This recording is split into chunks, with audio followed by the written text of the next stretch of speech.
dahsyat. Amin. Sebab itu dia mati bagi kita, bangkit bahkan menyelamatkan kita semua.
Engkau sanggup memulihkan setiap keadaan kami. Setiap keadaan yang tidak baik Tuhan sanggup pulihkan keluarga kami. Kami percaya Tuhan Engkau Allah yang bisa memulihkan kami. Terima kasih Bapa dalam surga. Terima kasih kami sudah memuji-muji, memuliakan Tuhan, menyembah Engkau di pagi hari ini. Dan tiba saatnya kami mau dengar kebenaran firman-Mu. Mari Tuhan berbicara bagi kami. Urapi kami semua tanpa terkecuali, agar firman Allah yang kami dengar, kami percaya menolong dan memberkati kami semua. Terima kasih Bapak. Kami tidak pernah izinkan ada kuasa lain yang coba mau mengganggu konsentrasi kami mendengarkan firman-Mu. Karenanya kami sepakat, kami tolak, hancurkan hati, keluar dalam nama Yesus. Dan biarlah Roh-Mu yang kudus menguasai dan berdaulat buat kami semua. Supaya firman Allah yang kami dengar, kami percaya itu benar-benar datang dari Tuhan. Dan Tuhan sendirilah yang melawat kami. Terima kasih Bapa, kami siap mendengarkan firman-Mu di dalam nama Yesus. Kami berdoa, haleluya, haleluya, amin. Silakan duduk kembali Bapak Ibu Saudara yang Tuhan Yesus kasih, haleluya. Puji namanya Tuhan, kita bangga, kita bersyukur lagi kepada Tuhan, sebab Tuhan baik, amin saudara. Berapa banyak di antara saudara yang merasa bahwa Tuhan saudara baik? Saudara merasa Tuhan baik, mari beri tepuk tangan yang paling meriah bagi Tuhan Yesus Kristus. Haleluya. Haleluya. Puji Tuhan saudaraku yang Tuhan Yesus kasih. Hari ini saya akan menyampaikan kebenaran firman Tuhan kepada kita, ya, dengan firman Tuhan yang saya ambil dalam Matius pasal yang ke-14. Kita akan baca ayatnya yang ke-26 sampai dengan ayatnya yang ke-31, ya. Haleluya. 32 sampai 32. Mari kita lihat firman Tuhan Matius pasalnya yang ke-14. Kita baca mulai dari ayat 26 sampai dengan ayat 32. Haleluya. Puji Tuhan. Kalau sudah dapat, saya akan bacakan kepada kita semua. Saudara bisa ikuti dalam Alkitab saudara masing-masing. Demikian bunyi firman Tuhan. Ketika murid-muridnya melihat dia berjalan di atas air, mereka terkejut, berseru, "Itu hantu!" Lalu berteriak-teriak karena takut. Tetapi segera Yesus berkata kepada mereka, "Tenanglah, aku ini, jangan takut." Lalu Petrus berseru dan menjawab dia, "Tuhan, apabila Engkau itu, suruhlah aku datang kepadamu berjalan di atas air." Kata Yesus, "Datanglah." Maka Petrus turun dari perahu dan berjalan di atas air mendapatkan Yesus. Tetapi ketika dirasanya tiupan angin, takutlah ia dan mulai tenggelam, lalu berteriak, "Tuhan, tolonglah aku." Segera Yesus mengulurkan tangannya memegang dia dan berkata, "Hai orang yang kurang percaya, mengapa engkau bimbang?" Lalu mereka naik ke perahu dan angin pun redalah. Haleluya. Bapak Ibu Saudara yang Tuhan Yesus kasihi, kalau dari kebenaran firman Tuhan ini, saya ingin memberikan judul khotbah saya, yaitu saudara, fokus pada masalah versus fokus pada Kristus. Ya, nanti multimedia bisa tampilkan. Saudara yang Tuhan Yesus kasih, kalau dalam versi yang terbaru yang bisa saya sampaikan kepada kita, ya, pada kesempatan ini minggu pertama, ini bukan ini, ya. Haleluya. Ini minggu keempat, ya, khotbahnya minggu keempat, ya. Haleluya. Tema khotbah yaitu fokus pada Yesus versus fokus pada masalah. Haleluya. Nah, Bapak Ibu Saudara, kalau kita bicara versus, itu artinya lawan atau apa yang akan terjadi ketika dari tadi saya katakan fokus kepada Kristus dan atau Yesus atau Tuhan, lalu versus fokus kepada masalah, ya. Fokus kepada masalah versus fokus pada Kristus. Tentunya kalau kita bicara ini pasti ada salah satu yang akan menang, ya. Pasti ada yang kalah, ada yang menang. Nah, dari kebenaran firman Tuhan di sini Bapak Ibu Saudara yang Tuhan Yesus kasihi, ya, kalau saudara perhatikan firman Tuhan mulai ayat 26 yang menjadi penjelasan saya, ya, Perhatikan ayat 26 apa kata firman Tuhan di sana. Ya, ayat 26. Alkitab berkata, ketika murid-muridnya melihat dia berjalan di atas air, mereka terkejut dan berseru, itu hantu. Haleluya. Ya. Saudara, kenapa sampai murid-murid, kita sudah tahu kisah pembacaan firman Tuhan ini adalah kisah di mana murid-murid mengalami badai yang luar biasa. Ya. Badai yang hampir-hampir menenggelamkan perahu mereka. Tantangan yang mereka hadapi tidak main-main, saudara. Cerita daripada pembacaan firman Tuhan kita ini. Tetapi saya mau beritahu buat saudara supaya kita bisa melihat, ya, supaya kita benar-benar tidak salah dalam melihat setiap kali ada badai yang terjadi dalam kehidupan kita. Ya. Kita tahu bahwa kita tahu bahwa dunia ini, ya, saya pernah sampaikan bahwa akan menghadapi namanya badai ekonomi yang luar biasa. Lalu kemudian akan terjadi pemberhentian karyawan besar-besaran ke depan. Kalau saudara perhatikan di China, itu saudara, di China sudah ada mobil tanpa supir. Haleluya. Jadi Anda bisa bayangkan nasib supir-supir di masa yang akan datang.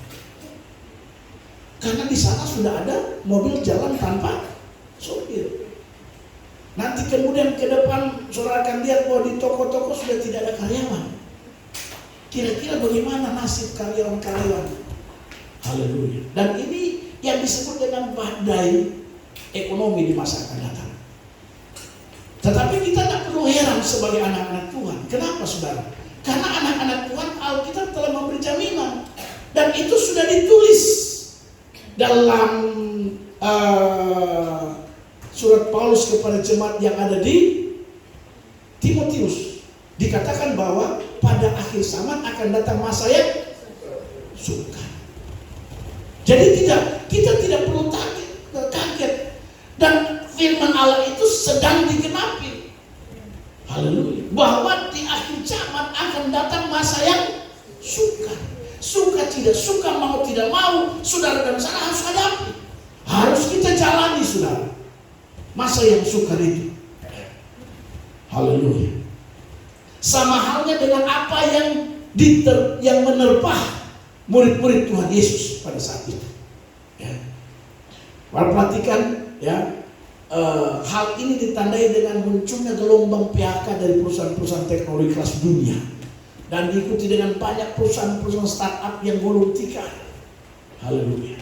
Ini tidak main-main. Nah, murid-murid Yesus juga pernah ketakutan menghadapi badai ketika sedang ada dalam perahu, seperti daripada firman Tuhan yang kita baca. Haleluya. Tetapi menjadi pertanyaan bagi saudara dan saya, ya. Sebenarnya apa yang ada dalam kehidupan kita, mana yang kita jadikan prioritas dan mana yang sebenarnya tidak perlu kita prioritas, mana yang kita tidak perlu fokus dan mana yang perlu kita fokus. Karena itu saya kasih tema firman Tuhan, fokus pada masalah versus fokus kepada Kristus. Nah, perhatikan firman Tuhan ayat 26. Ayat 26 di sini dikatakan, ketika murid-muridnya melihat dia berjalan di atas air, mereka terkejut dan berseru, itu hantu. Kenapa mereka bilang dia hantu? Karena fokus mereka kepada masalah. Haleluya. Orang yang fokusnya kepada masalah, dia tidak bisa melihat itu kalau Tuhan. Dia tidak bisa memahami bahwa Tuhan itu sanggup memberikan jalan keluar atas masalahnya. Sama seperti murid-murid Tuhan Yesus ini. Makanya poin pertama diklik, saya mau tahu, jangan berfokus pada masalah. Haleluya. Ayat 26 ini kalau saudara perhatikan, murid-murid fokusnya kepada masalah.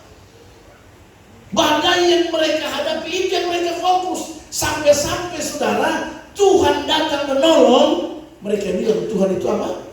Hantu. Haleluya.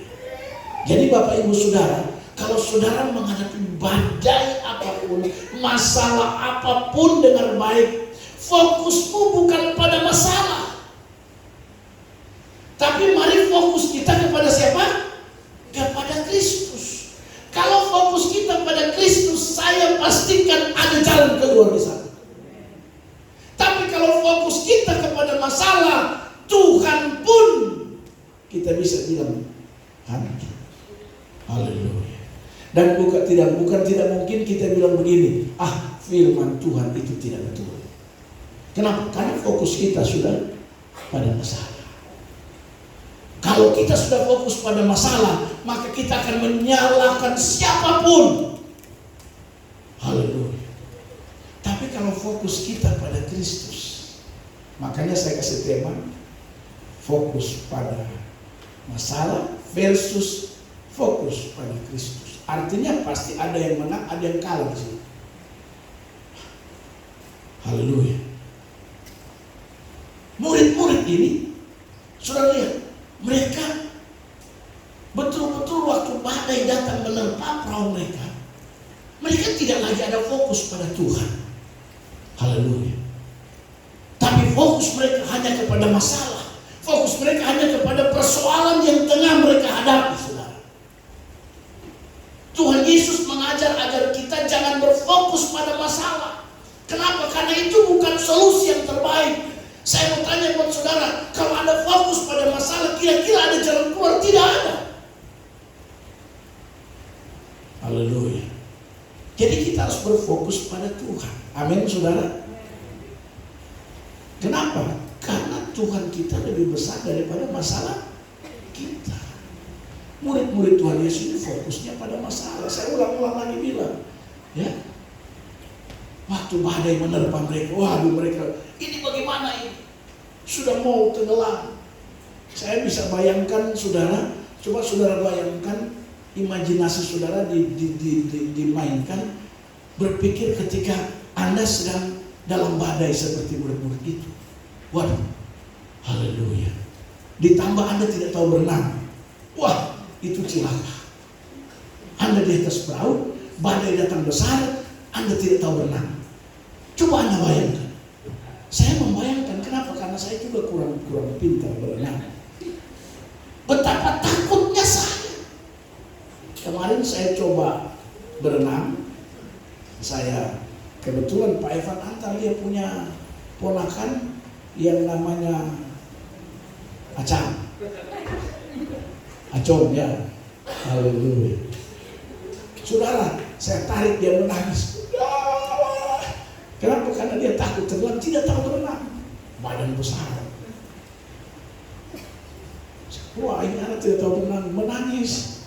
Tapi kita coba gara-gara dia, saudara. Pokoknya dia nangis karena tidak tahu berenang. Saya membayangkan, saudara, ya, jangankan murid-murid saya di dalam perahu di laut, lalu kemudian ombak besar, saya yang hanya bisa berenang minimal 3 meter. Haleluya. Saya berenang minimal paling jauh 3 meter. Lepas dari 3 meter tenggelam. Saya merasa waduh. Haleluya. Sama dengan murid-murid Tuhan Yesus. Haleluya. Makanya Bapak Ibu Saudara yang Tuhan Yesus kasih, waktu Yesus datang, saya mau kasih tahu buat saudara, apapun masalah saudara, dengar saya mau beritahu, ini yang harus Anda tahu. Apapun persoalan saudara, Yesus siap menolong kita. Apapun itu, ada firman-Nya.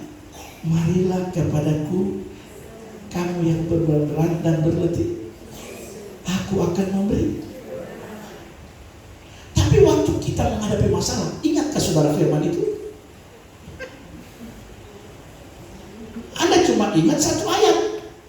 Pada mulanya Allah menciptakan langit dan bumi. Haleluya.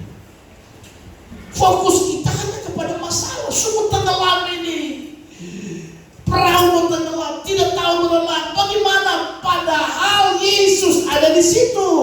Tuhan ada di situ, siap menolong. Amin. Haleluya.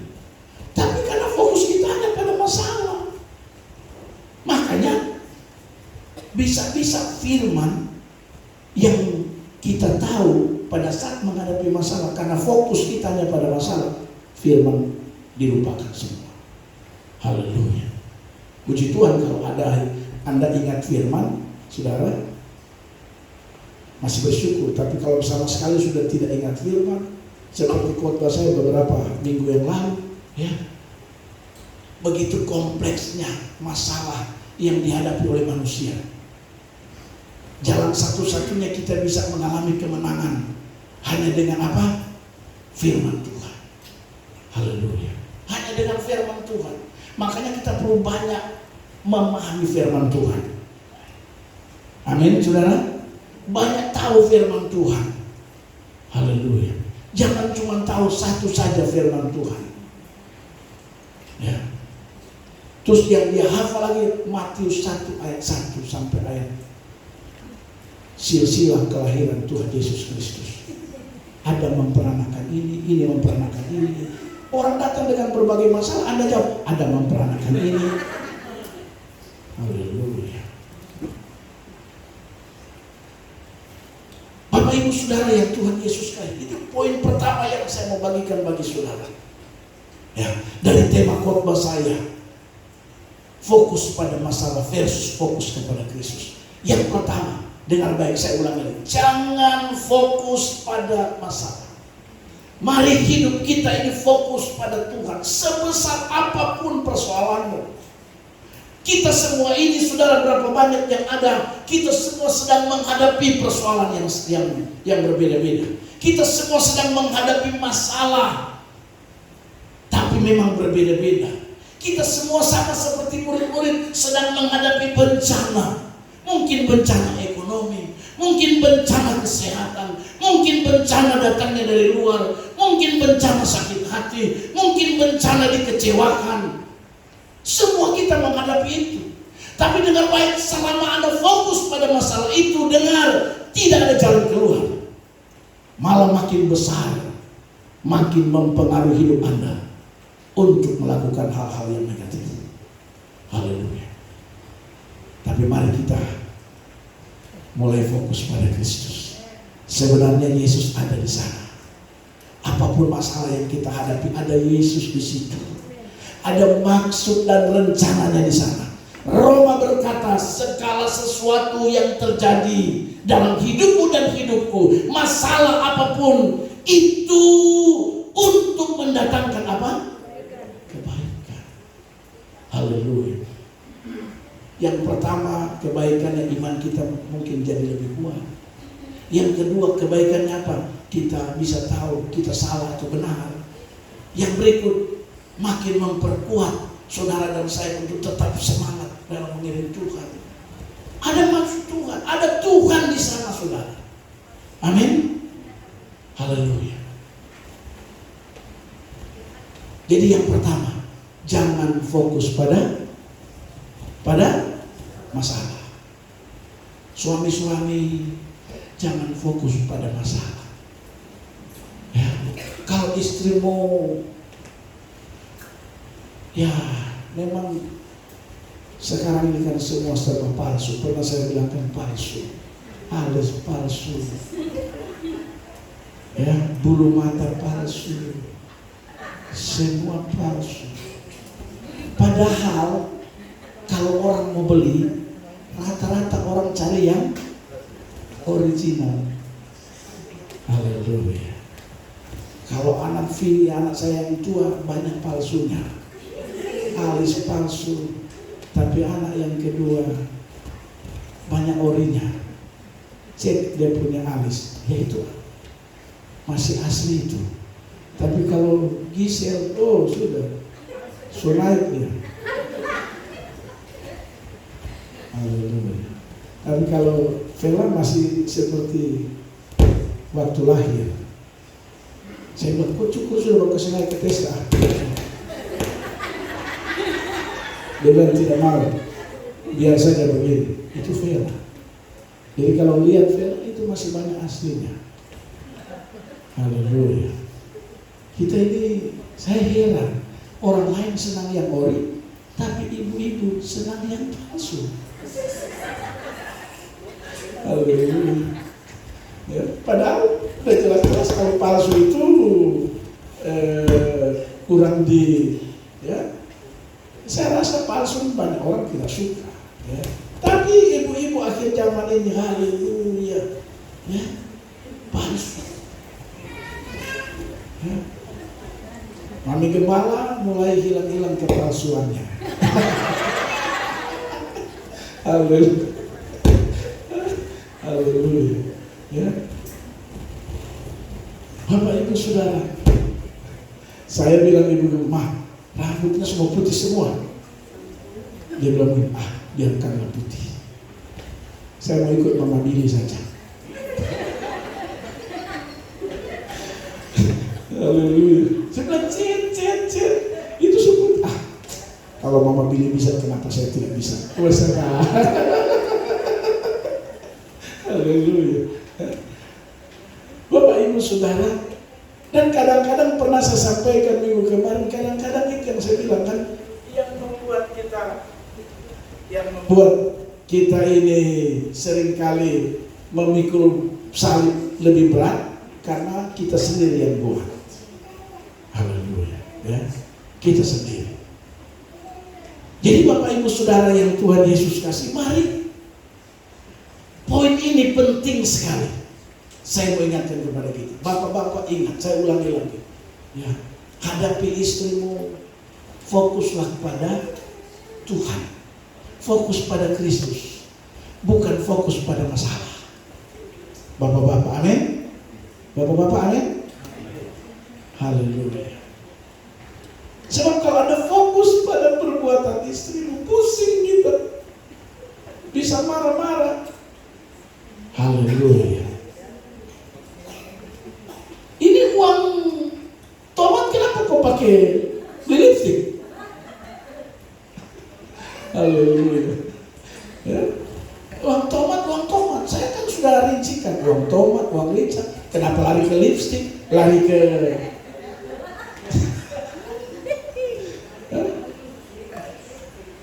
Tapi kalau kita fokus ke situ, bahaya. Tidak ada jalan keluar di sana. Kita harus fokus pada Tuhan. Amin. Kalau kita fokus pada Tuhan, dengar baik, Tuhan yang akan mengubah istri. Amin. Tiba-tiba kau kaget seperti saya kaget. Man bilang, biar sudah putih. Ada makan apa? Haleluya. Biasa sudah cat, ya, segala macam untuk menghilangkan rambut putih. Itu ya. Kalau kita fokus pada Tuhan, pasti ada jalan keluar. Amin. Kalaupun dia tidak berubah, Tuhan yang mencukupkan kebutuhannya. Iya, Tuhan itu punya segala cara. Yang pasti dengar baik, bahwa dia berkata, marilah kepadaku sekalian kamu yang berbeban berat dan berletih lesu. Kalau kita fokus kepada dia yang mengundang saudara dan saya untuk datang pada dia, saya pastikan dia bilang, aku akan memberikan kelegaan. Kalau kita tafsir aku akan memberikan kelegaan itu cukup luas.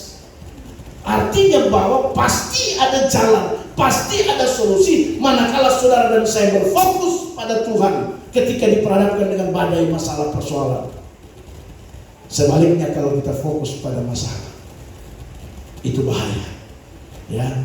Gara-gara murid-murid fokus pada masalah, ayat 26 membuktikan kehadiran Tuhan dianggap seperti seorang hantu.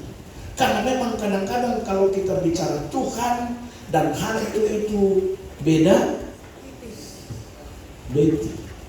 Coba Anda bilang Tuhan, lama-lama akan menyebut. Ya. Haleluya.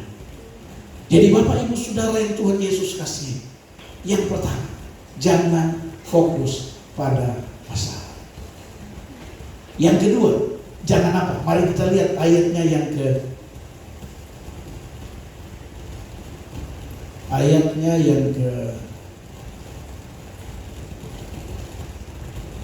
diklik. Yang kedua, ayat 30. Haleluya. Perhatikan ayat 30. Apa kata firman Tuhan ayat 30? Tetapi ketika dirasanya tiupan angin, takutlah ia, si Petrus ini, dan mulai tenggelam, lalu berteriak, Tuhan tolonglah. Perhatikan kalimat ini. Tetapi ketika dirasanya tiupan angin. Haleluya. Karena itu poin yang kedua yang saya mau beritahu bagi saudara. Jangan memperhatikan sekeliling. Haleluya. Kadang-kadang sekeliling itu bisa mempengaruhi Anda.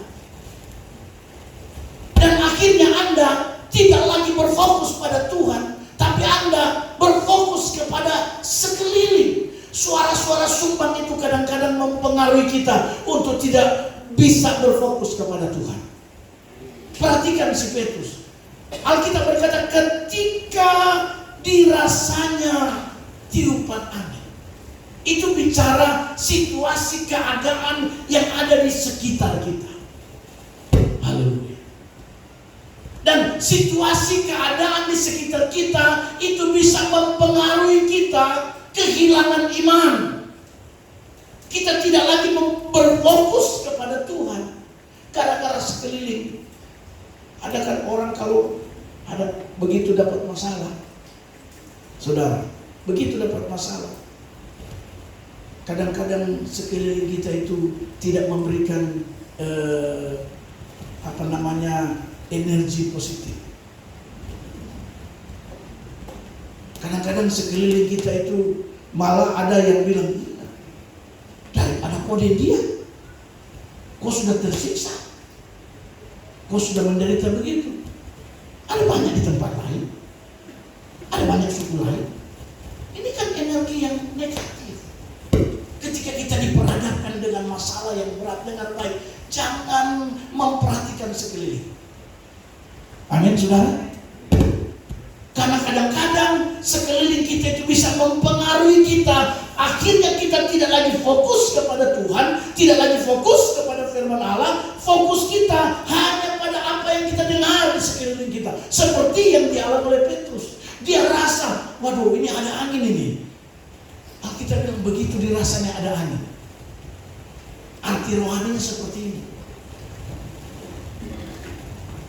Mulai tenggelamlah dia. Jadi Bapak Ibu Saudara yang Tuhan Yesus kasih. Yang kedua saya mau beritahu, jangan kita terpengaruh, jangan kita memperhatikan situasi di sekeliling kita.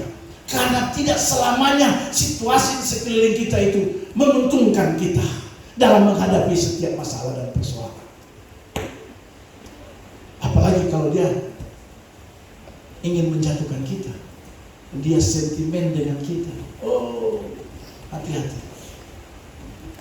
Makanya saya selalu bilang sama jemaat, jangan bertanya kepada siapapun kalau Anda diperhadapkan dengan masalah. Haleluya. Tapi mari datang tanya sama Tuhan. Saya mau kasih tahu buat jemaat, adik-adik saya semua, ketika mereka mau melakukan sesuatu bertanya sama saya. Dan saya mengarahkan yang benar. Haleluya. Saya kasih tahu ini. Dan saya masih ingat Pak Evan ini, begitu dia dapat tantangan berat di Tangerang, waktu saya datang ke rumahnya itu pas ibadah, dia bilang begini, Pak Pendeta, saya tidak akan naik lagi. Kenapa? Mau bakalan? Saya bilang, saya bukul, saya bakalan dulu. Apalagi datang dulu. Ibu saya suka. Jadi daripada saya bakalan, saya pulang, saya tidak mau naik lagi. Untung ngomong sama saya. Coba kalau ngomong sama orang lain, orang tidak masih ada tanggal lain. Tidak seperti ini. Tapi waktu ngomong sama saya, tidak. Itu cara iblis terakhir untuk membuat keberhasilan Anda di depan gagal. Jadi gimana? Nah, haleluya. Belum. Begitu sampai sana, turun, bagaimana? Sudah. Iblis itu begitu. Iblis kalau dia lihat mau berhasil, dia berusaha dengan segala caranya, dia gagalkan. Dan itu paling berat. Tapi kita tahu, jangan lihat pada itu, fokus pada Tuhan. Haleluya. Pak, lebih parah lagi, Pak Isa, Pak Rama. Pak Pendeta, apa itu 500? Lebih baik saya ojek daripada dapat 500 satu bulan. Untuk datang ke saya. Coba kalau datang ke tempat lain, mereka betul itu. Tapi saya bilang, no, jangan lihat itu. Jangan kau lihat 500-nya. Lihat Tuhan sedang siapkan sesuatu yang besar. Sekarang pegawai negeri. Amin. Kalau waktu itu dia datang sama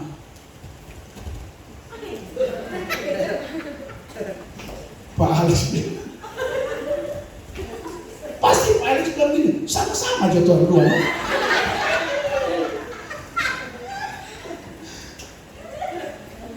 Haleluya. Makanya jangan terpengaruh dengan sekeliling. Amin. Haleluya. Orang datang, Pak, saya mau buka usaha begini-begini. Oh, kalau datang salah ya, tambah dia. Saya kenapa kalau datang ke saya, kenapa saya memberi energi positif? Karena saya tahu firman Tuhan yang menjadinya. Kedua, kalau Anda berhasil, kenapa saya senang Anda berhasil? Tahu nggak? Kenapa saya berdoa dan saya semangat sekali mendorong jemaat itu berhasil sukses? Sudah tahu kenapa? Hah? Apa? Ada yang bisa jawab? Supaya gereja dipakai. Haleluya. Tapi kalau Anda datang di orang lain, jangan harap. Karena dia tidak mau Anda sukses. Ada orang kan bermuka dua. Di depan tuh. Tapi di belakang, mudah-mudahan cilaka. Mudah-mudahan bangkrut. Kalau pendeta tidak ada begitu. Pendeta saya cuma 1-2 saya buat jemaat. Berhasil secara rohani, tapi cuma berhasil secara jasmani. Artinya dunia kita senang, surga kita senang. Jangan menyanyi meskipun beta susah menderita. Siapa yang mau menderita?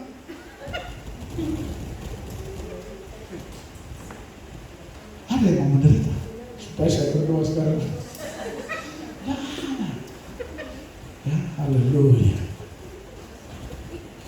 Ada banyak.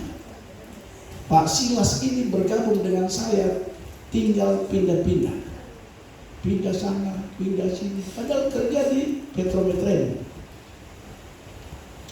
Cina. Tapi pindah sana, pindah sini.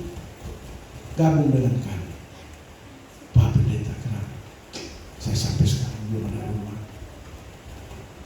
Saya bilang, tidak. Saya berdoa, Pak dapat kerja yang baru, langsung bangun rumah, beli tanah bangun. Beliau dapat bekerja 2 tahun, bisa beli tanah dan bangun rumah. Amin. Haleluya. Jangan lihat sekitar, jangan lihat sekeliling. Haleluya. Ada kesaksian luar biasa lagi, Ibu Menda. Oh, itu dengar ini kesaksian hidup. Badai menerpa rumah tangga, bagaikan telur di ujung sedikit tapat, tapi dia datang pada alamat yang tepat. Haleluya. Saya layani. Dia mengambil sikap untuk bertobat. Telur yang tadinya sedikit jatuh pecah, ada tangan Tuhan yang menopang. Amin. Haleluya. Akhirnya kebahagiaan kembali. Untung ibu datang ke saya. Kalau ibu ke boru yang lain atau tulang-tulang yang lain, ya, atau ke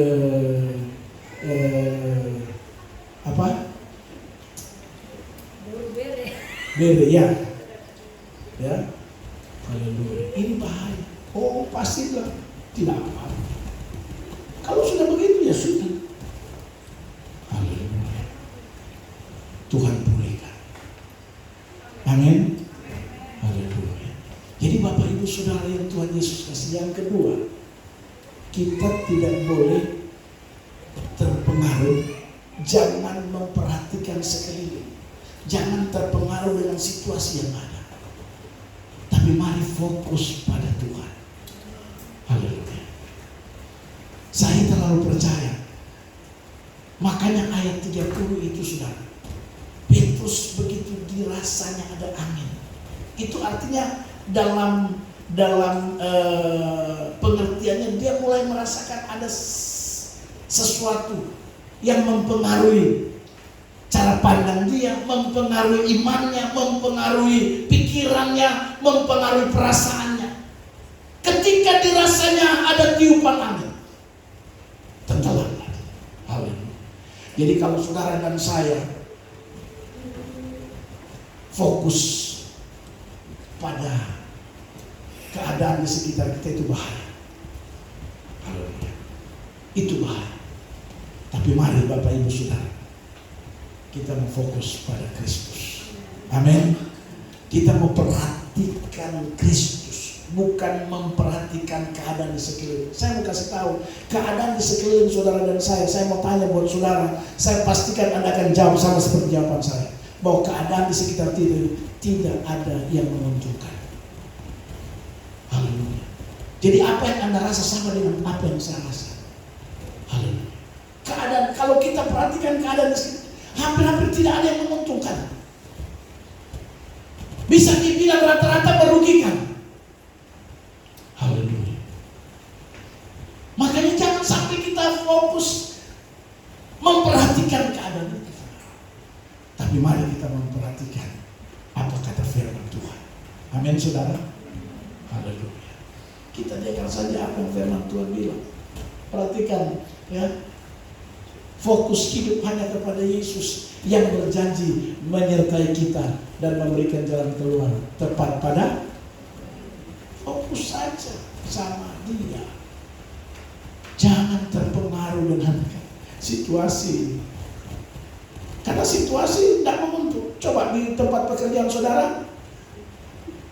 Saudara bekerja di perusahaan, bekerja di pegawai negeri sipil, bekerja di mana saja. Coba Anda lihat. Kiri kanan itu banyak yang bermuka dua. Banyak yang bermuka dua. Haleluya. Jangankan di tempat kerja, di gereja saja ada yang bermuka dua. Tapi bukan di sini. Ya, di sini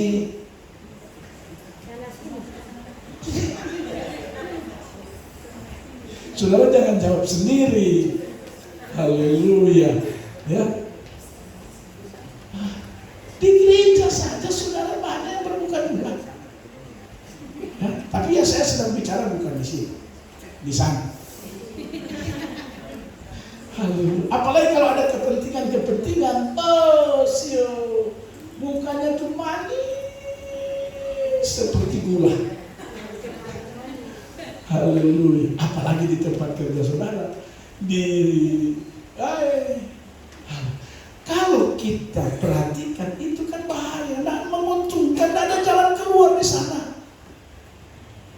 Haleluya. Makanya jangan memperhatikan. Itu bisa menenggelamkan iman, bisa menenggelamkan keyakinan, dan bukan tidak mungkin bisa membuat Anda mengalami keterpurukan dalam hidup ini kalau Anda memperhatikan sekeliling. Karena apa yang ada di sekeliling kita itu, ya, kadang-kadang itu hanya sebuah topeng belaka. Haleluya. Tapi Tapi kalau kita perhatikan Tuhan, perhatikan firman Tuhan, wah, haleluya. Alkitab bilang pertolongan Tuhan itu akan datang indah, tepat pada waktunya Tuhan. Haleluya. Jadi yang pertama, jangan fokus pada masalah. Bilang kiri kanan, jangan fokus pada masalah. Haleluya. Yang kedua, jangan memperhatikan sekelilingmu. Bilang kiri kanan, jangan memperhatikan sekelilingmu. Haleluya. Sebab tidak mungkin engkau akan kecewa. Kenapa banyak orang kecewa berat? Karena memperhatikan sekeliling. Dulu saya bantu, sekarang balik. Saya kalau saya bantu orang, habis bantu habis. Tapi kan ada orang yang kalau bantu orang ingat. Dulu waktu saya potong babe, saya kasih dia paha. Sekarang dia kasih saya kaki.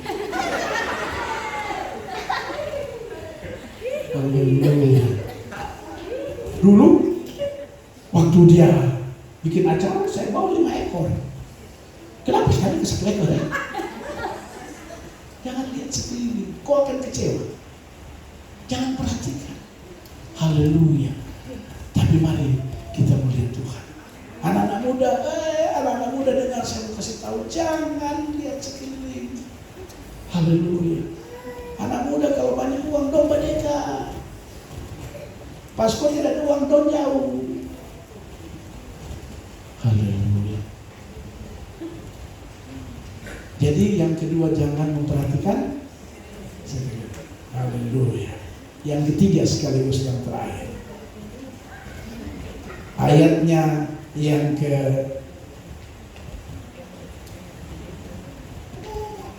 31. Haleluya. Segera Yesus mengulurkan tangannya, memegang dia dan berkata, hai orang yang kurang percaya, mengapa engkau bimbang? Haleluya. Yang ketiga diklik, jangan bimbang. Haleluya. Jadi yang ketiga, jangan bimbang. Karena orang bimbang, Alkitab bilang, jangan pernah bermimpi dia mendapat sesuatu dari Tuhan. Jangan bimbang. Haleluya. Alkitab bilang dalam Yakobus, orang yang bimbang jangan pernah mimpi untuk dapat sesuatu dari Tuhan. Jadi mulai sekarang pastikan bahwa Anda bukan orang bimbang. Dan orang bimbang itu ditujukan kepada orang-orang yang kurang percaya. Haleluya. Sementara kita ini kan orang percaya. Kalau orang tanya kamu apa? Orang Kristen. Orang Kristen itu identik dengan orang percaya. Haleluya. Tapi bukan sedikit banyak orang Kristen yang kurang percaya. Kenapa? Sedikit-sedikit bimbang, sedikit-sedikit bimbang. Kok bimbang sedikit-sedikit? Haleluya. Banyak. Baru tengah bulan dia sudah baru tengah bulan uang sudah habis. Nah apa-apa kalau tengah bulan uang habis, jangan bimbang. Kita lain. Awal bulan semangat.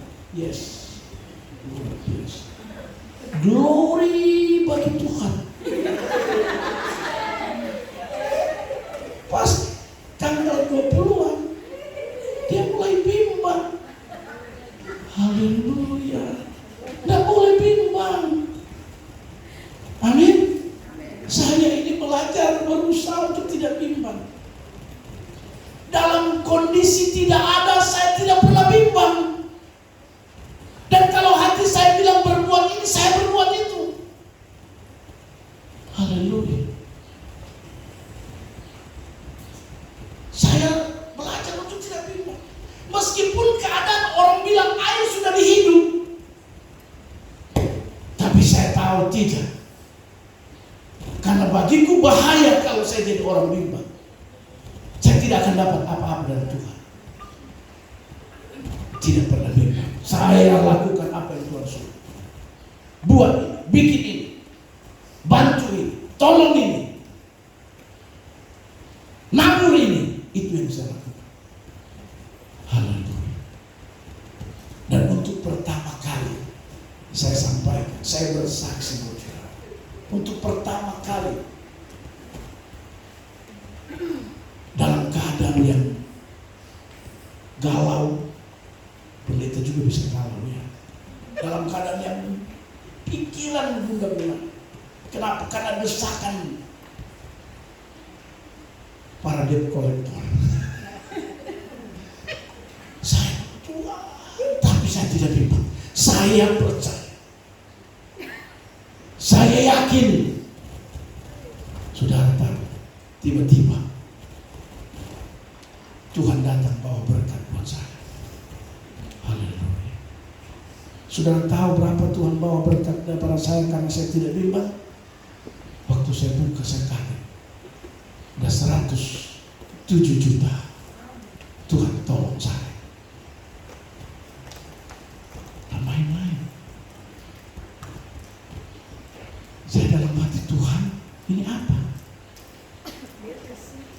Saya mulai lunas. Yang ini jangan dulu, ini lunas.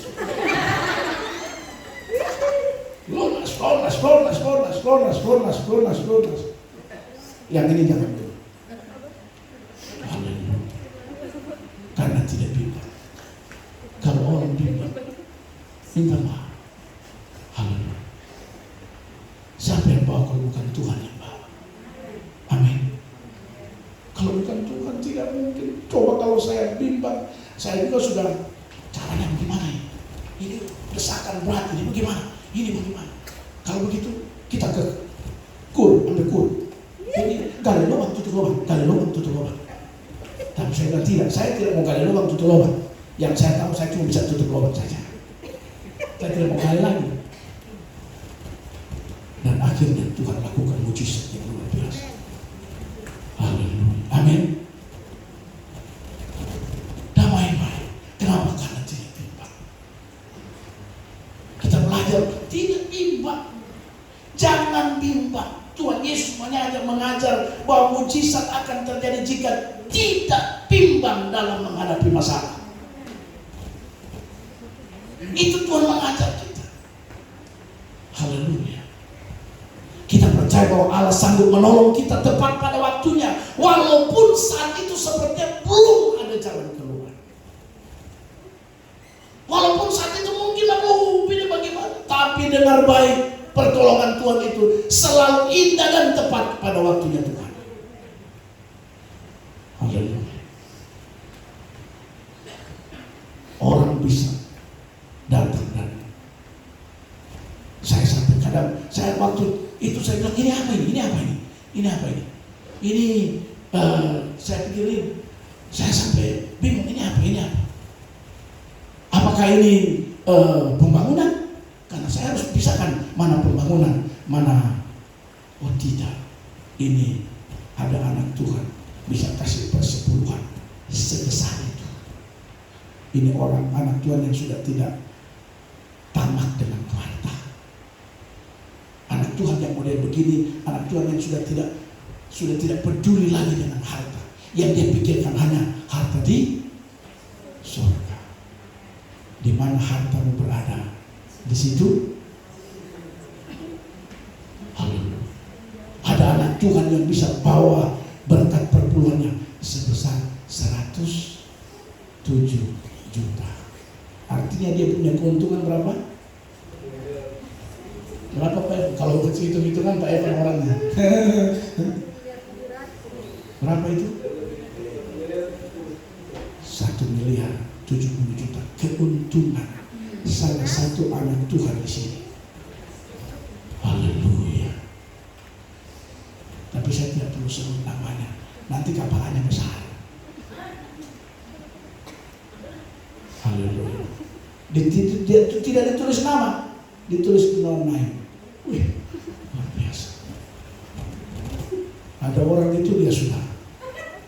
Kalau yang sudah begitu, dia sudah. Shalalala. Tapi itu noneng. Jangan dikasih tahu. Haleluya. Saya bilang Tuhan, kalau di sini noneng tapi di hadapan Tuhan dia, Tuhan yang tahu. Saudara tahu apa yang Tuhan balas? Usaha baru dengan harga yang fantastis. Dan dapat usaha baru dengan harga miliaran rupiah. Luar biasa. Tak main-main. Haleluya. Dan orang-orang yang sudah tidak tamat dengan mereka sudah menaruh harta di surga itu seperti itu. Kemarin kita sempat kita di Kompas kemarin kita bahas soal ini, saudara. Haleluya. Ya.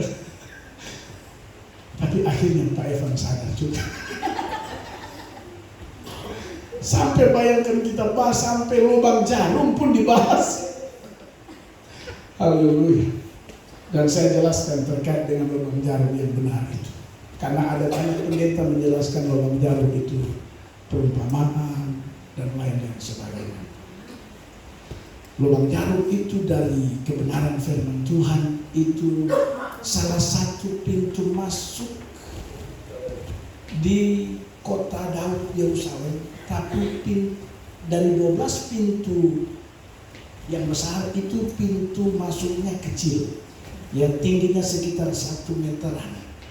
Ya, dan makanya biasanya kalau pintu-pintu gerbang itu ditutup, mereka masuk lewat situ. Orang-orang bisa lewat di situ, ya.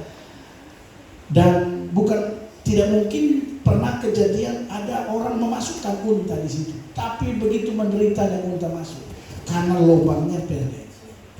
Sehingga unta untuk masuk di situ dia harus nunduk.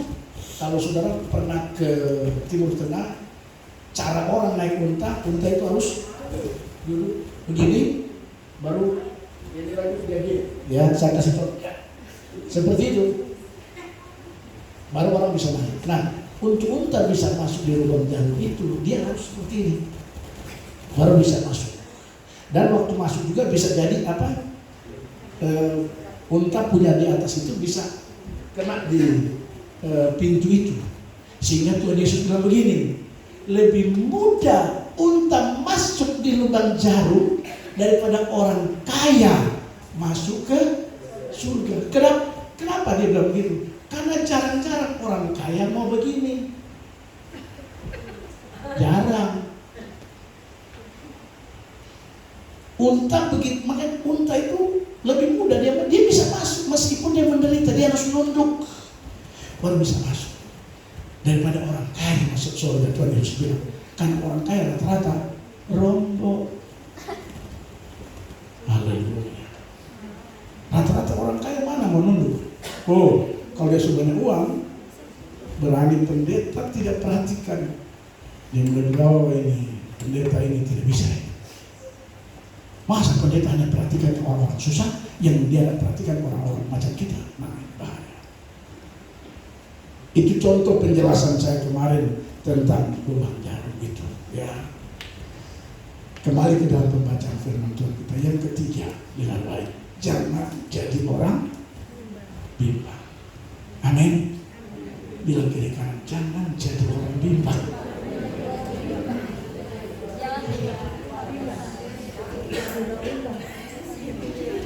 Uang bulananmu sudah tidak cukup, jangan bimbang. Gajimu tidak cukup sebulan, jangan bimbang. Haleluya.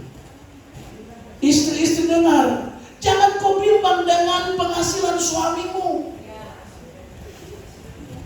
Percaya saja, kalau Tuhan tidak berkati lewat suami, Tuhan berkati lewat Anda.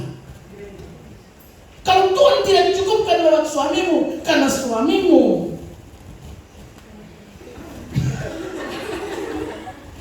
jangan bimbang, Tuhan bisa cukupkan lewat Anda. Sebaliknya suami-suami dengar, jangan bimbang dengan istrimu. Haleluya. Kalau Tuhan tidak cukupkan lewat istrimu, Tuhan juga cukupkan lewat Anda. Amin. Dan Anda nyalakan istri. Banyak suami-suami kalau istri tidak kerja itu suka nyalakan istri.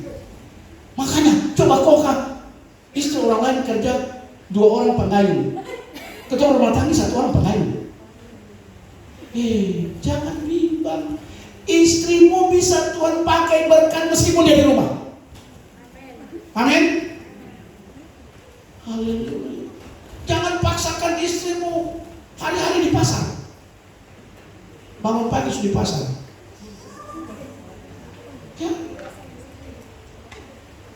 Jangan paksakan istrimu harus berbisnis, bisnis online untuk membantu suami supaya kedua pengayuh. Habis kalau tidak, kalau malam-malam dia marah-marah, harus 2 orang pengayuh. Akhirnya dia mulai buka online sana sini. Bukan tidak salah, tapi dengan sama jangan bimbang. Melakukan itu boleh, tapi jangan karena atas dasar desakan suami.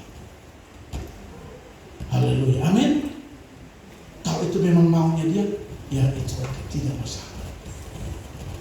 Amin, istri-istri. Amin, istri-istri.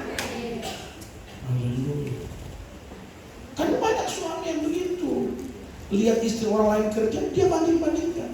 Coba kau macam dia kan. Dia punya istri kerja. Kok, aduh kasihan. Kok paksa dia kerja sedangkan saya sudah umur 50 kepala 5, apalagi kalau kepala 6 baru kok paksa kerja, kasihan. Tapi kerja di mana? Mau paksa kerjaan? Ijazah tidak ada. Saya memberitahu, poinnya jangan, meskipun istrimu tidak kerja, meskipun suamimu tidak kerja, tapi Tuhan sanggup mencukupi kebutuhan saudara dan saya. Asalkan kita jadi orang jangan bimbang. Haleluya. Yang ketiga, jangan jadi orang jangan bimbang. Jadi ada 3 hal saya simpulkan firman Tuhan. Fokus pada masalah versus fokus pada Tuhan. Yang pertama, jangan fokus pada masalah kita. Amin. Ingat, Allah kita lebih besar daripada masalah saudara dan saya. Ingat itu. Karena itu fokuslah kepada Allah yang besar, yang sanggup memberikan jalan keluar. Yang kedua, jangan terpengaruh memperhatikan sekeliling.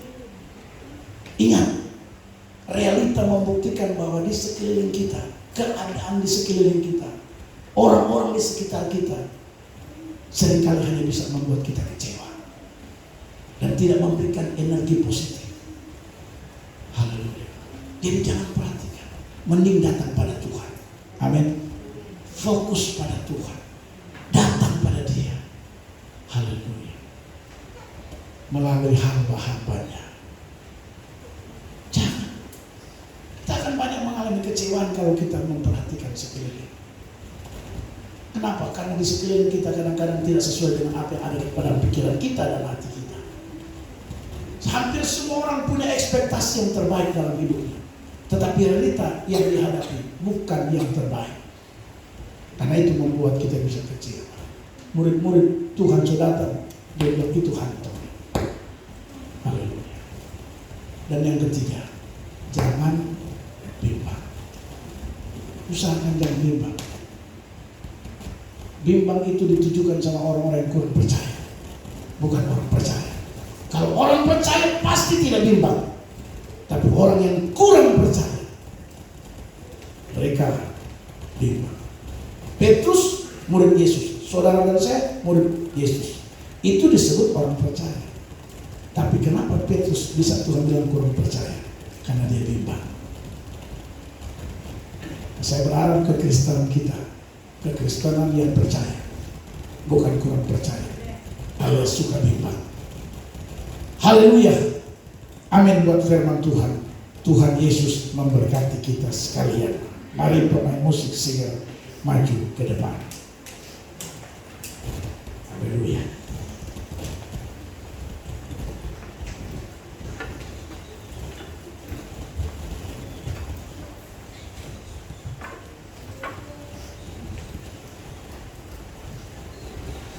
Haleluya. Terima kasih Tuhan Yesus. Semua kita dalam sikap doa.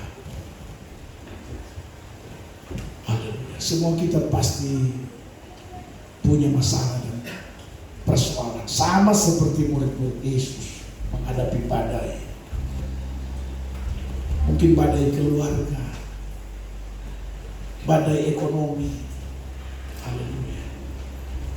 Mungkin badai pasangan kita tidak seperti yang kita harapkan. Itu juga badai.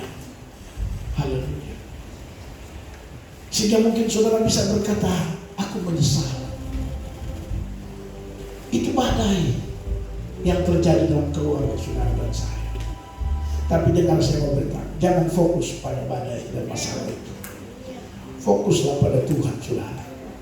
Haleluya. Karena Tuhan kita itu baik. Dia selalu memberikan jalan keluar buat saudara dan saya. Percayalah. Saya bicara ini karena saya mengalami. Saya bukan hanya sekedar bicara buat saudara. Saya pelaku. Dan saya punya pengalaman banyak ketika saya berfokus pada Tuhan. Haleluya. Karena itu mari saudara, siapkan hati kita. Saya ngajak kita semua bangkit berdiri. Kita nyanyikan pujian. Haleluya. Tuhan baik. Ku cinta Kau, rahmat-Mu nyata padaku.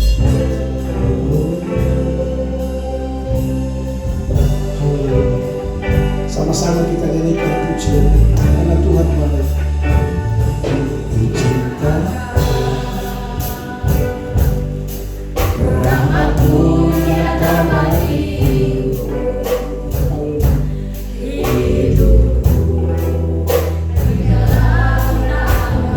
Hidup saudara dan saya dalam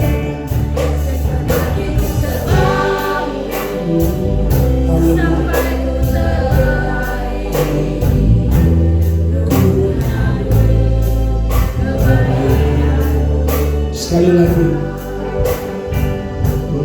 Haleluya.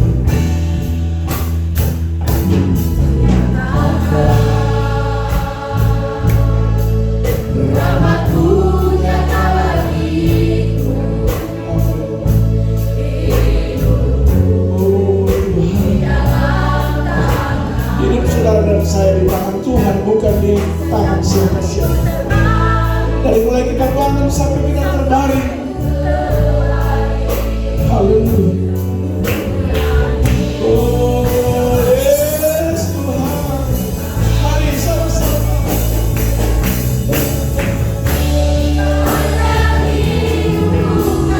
Dia setia buat saudara dan saya. Apa masalahmu? Apa badai hidupmu? Dia sangat baik. Haleluya.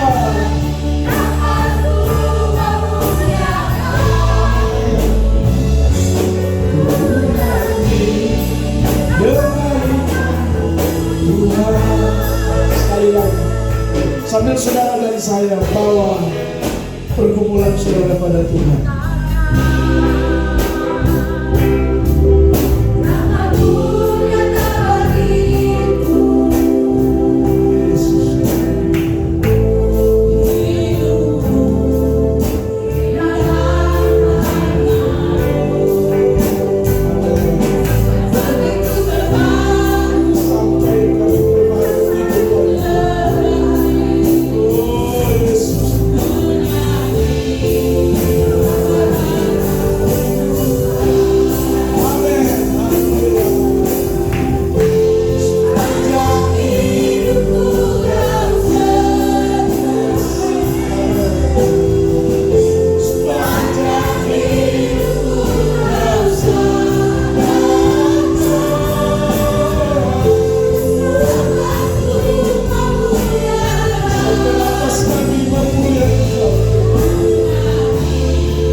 percaya ada jalan keluar yang Tuhan berikan bagi kami. Karena memang Engkau berjanji bukan untuk menghilangkan setiap badai hidup ini, tapi Engkau berjanji untuk memberi kami kemampuan, kekuatan untuk menghadapi setiap badai kehidupan. Itu artinya kami tidak bisa menghindar dari setiap badai kehidupan, tapi kami mau hadapi, karena bersama dengan Tuhan kami cakap menanggung segala perkara. Terima kasih Tuhan Yesus, karena Engkau setia dan baik bagi kami. Tuhan, terima kasih. Kami percaya setiap beban hidup kami saat ini sudah terlepas. Terima kasih Roh Kudus. Dan saat ini Roh Kudus menghibur kami semua. Terima kasih Tuhan. Terima kasih Yesus. Semua pergumulan kami sudah serahkan kepada Tuhan. Dan sebentar kami kembali dengan penuh kelegaan Tuhan. Sebentar kami kembali dengan penuh sentosa. Kami kembali dengan sukacita damai. Kami kembali karena Tuhan sudah memberi jawaban bagi kami di dalam nama Yesus. Dalam nama Yesus. Terima kasih Tuhan. Kami bersyukur buat firman. Terima kasih buat lawatan Tuhan bagi kami. Terima kasih Tuhan. Sebentar kami memberi persembahan, Tuhan berkati kami. Tangan-tangannya akan memberi dalam nama Yesus, diberkati oleh Tuhan. Terima kasih Bapa di surga. Terima kasih. Berkati usaha bisnis pekerjaan kami, keluarga rumah tangga kami. Dalam nama Yesus kami bersyukur buat firman-Mu, dan kami siap memberi persembahan. Haleluya, haleluya. Amin. Bapak Ibu silakan duduk kembali. Sebelum kita memberikan persembahan, saya mau sampaikan permintaan daripada keluarga kita yang kurang lebih 1 tahun yang lalu menikah dan sudah punya anak, dan hari ini mereka akan menyerahkan anak mereka kepada Tuhan, yaitu keluarga Permelai. Ya, saya minta dengan hormat keluarga Permelai untuk maju ke depan bersama dengan bayi kecilnya. Ya.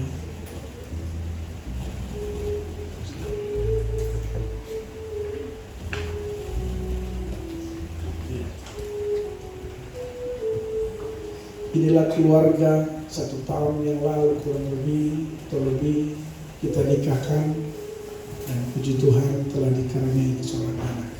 Dan akhirnya biasa kita panggil Billy, sekarang Bapak Billy. Saya bukan biasa kita panggil Ibu Nona dulu, sekarang sudah kalau orang tua aja Sumama. Nanti sebentar kita dengar namanya masih rahasia. Bayangkan biasa tulis dari rumah ini, nanti di sini baru tulis. Betapa rahasianya namanya. Haleluya ya. Haleluya. Jadi saya tidak bisa bayangkan ini nama, pasti nama luar biasa. Puji Tuhan.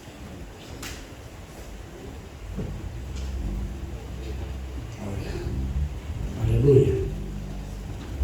Kepada kedua orang tua, sebelum saya menyerahkan anak ini sesuai dengan kebenaran firman Tuhan untuk diserahkan kepada Tuhan, sehingga Tuhanlah yang akan memelihara, Tuhanlah yang akan menyertai dalam pertumbuhan anak ini. Karena itu saya ingin bertanya kepada kedua orang tua, apakah saudara percaya sungguh bahwa dengan menyerahkan anak ini kepada Tuhan, bahwa Tuhanlah yang akan memelihara, Tuhan akan menyertai, membesarkan anaknya? Apakah jawab saudara?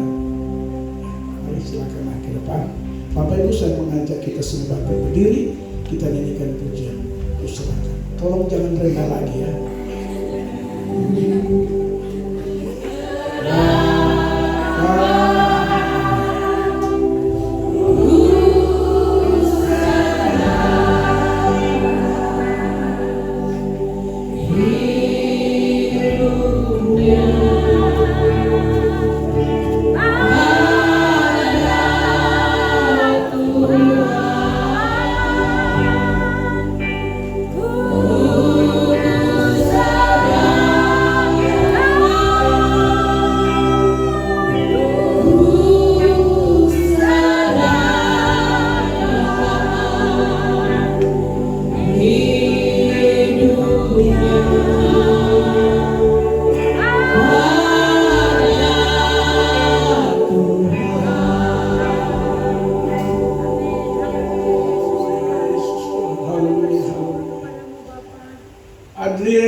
atas dasar pengakuan kedua orang tuamu untuk diserahkan kepada Tuhan.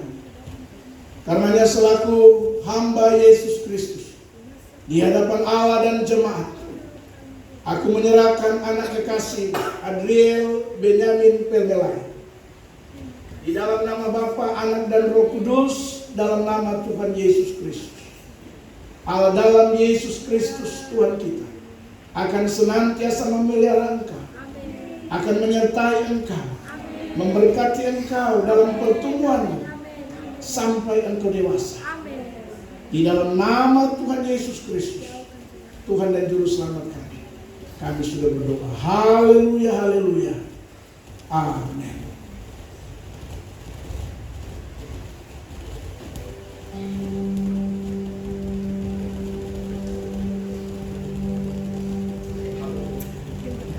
Dalam nama Tuhan Yesus Kristus, hamba memberkati kedua orang tua.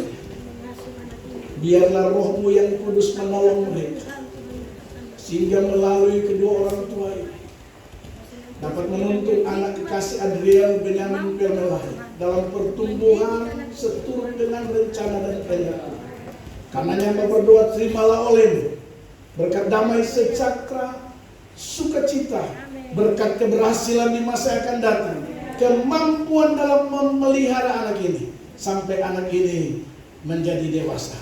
Di dalam nama Bapa, Anak dan Roh Kudus, dalam nama Yesus Tuhan, hamba berikan berkat ini bagi kedua orang.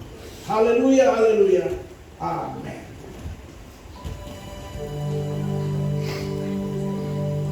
Bapak Ibu silakan duduk.